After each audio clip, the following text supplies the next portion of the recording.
Hey there, it's me, Dree. If you've been following my story, you know that by this point, I'd already walked through betrayal after betrayal. The lies, the abandonment, the chaos.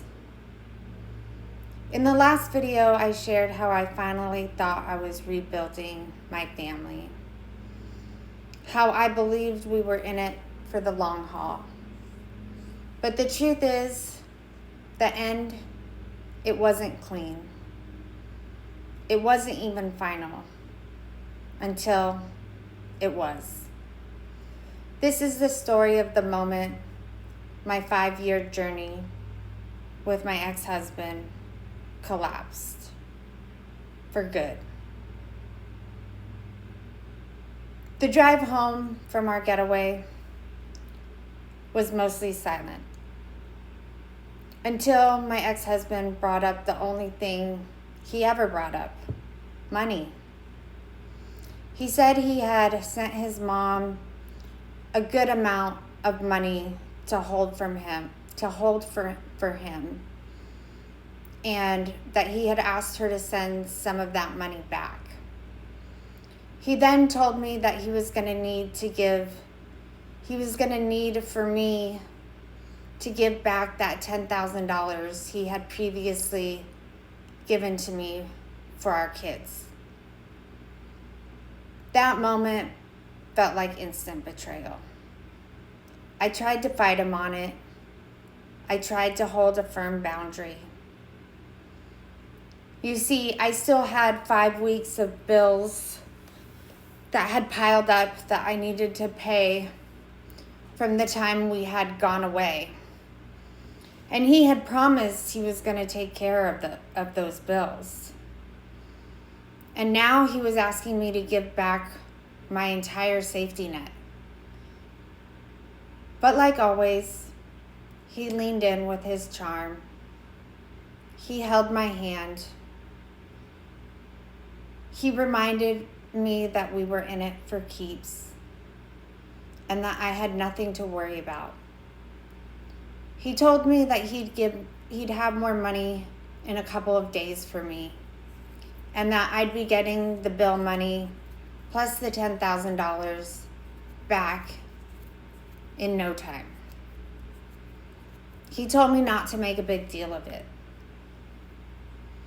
Once we got back home to my apartment, before we could even unpack the car, he sent me to my mom's house to retrieve that money that she was safe harboring for me.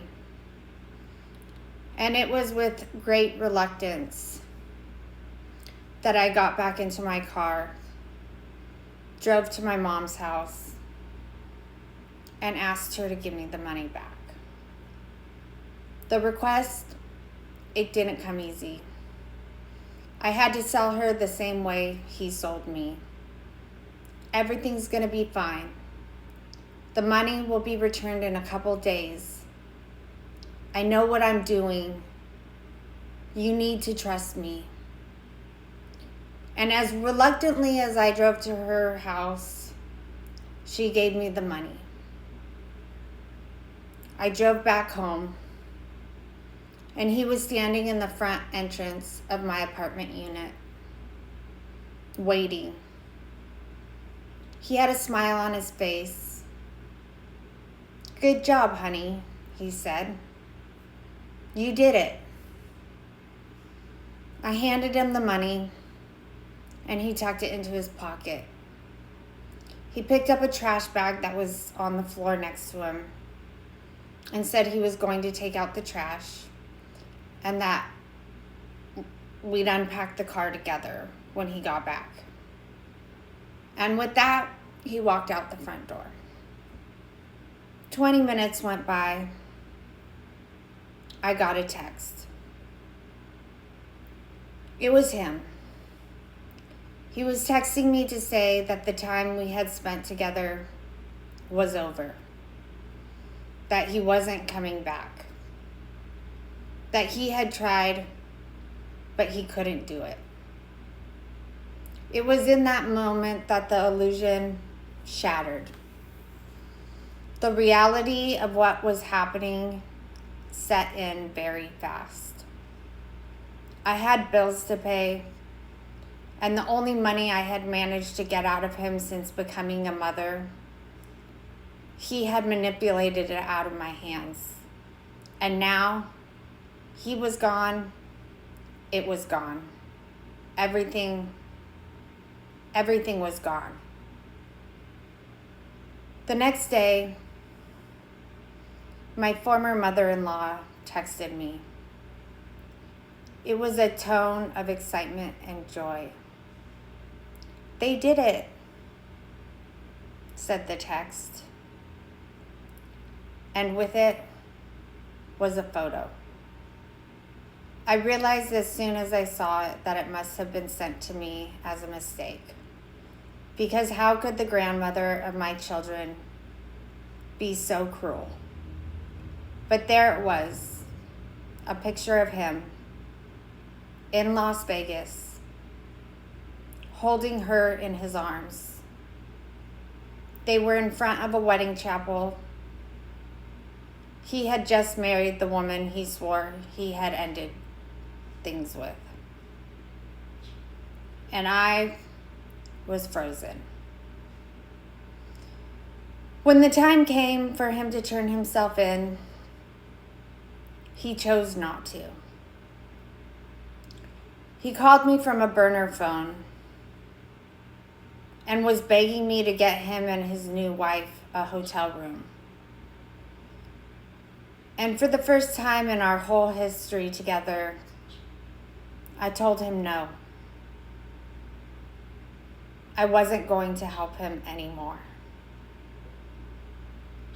He was arrested a few days later. And then came the final phone call. It came from the local jail. It was him and his new wife on a 3-way call. They were telling me to remove his name from my children's birth certificates. They were telling me I had conned him into being a father, not once, but twice. They were telling me that I was crazy, that I had ruined his life for years, and that the destruction wasn't going to happen anymore. It wasn't just abandonment. It was total erasure. And I was already fielding questions from my oldest daughter about where her dad had gone. And now I was dealing with the hard truth that he no longer wanted to know her. That was the moment everything became clear. I was never sacred to him. I was never protected. I wasn't even seen as the mother of his children. I was just another pawn in his scheme. From that moment forward, he was done in my book. The letters from prison, they came. I never opened a single one. Every letter that came was returned to sender. Every single time. Because I had already rebuilt once. And now I had to do it again. But this time, I was dead certain he was not coming with me. This isn't the story of healing, but it is the story of release, of choosing clarity over chaos, of walking away and never turning back. That man wasn't going to exist in my future. He would only be in the ashes that I rose from. I wasn't healed, but I was no longer broken. And it was time for me to move forward, alone, And I didn't know at that time, but it would be 12 years of memories that I built with his children before he ever attempted to check in with us after he was released from that prison stay. And what I've learned since then is this: freedom isn't just leaving the things that hurt you. It's learning to live without waiting for the apology or the explanation or the ending you thought you deserved. It's the quiet knowing that you can carry love in your heart and still refuse to carry the weight of someone else's destruction. It was learning that where there is love, there is light. I'll catch you guys in the next one.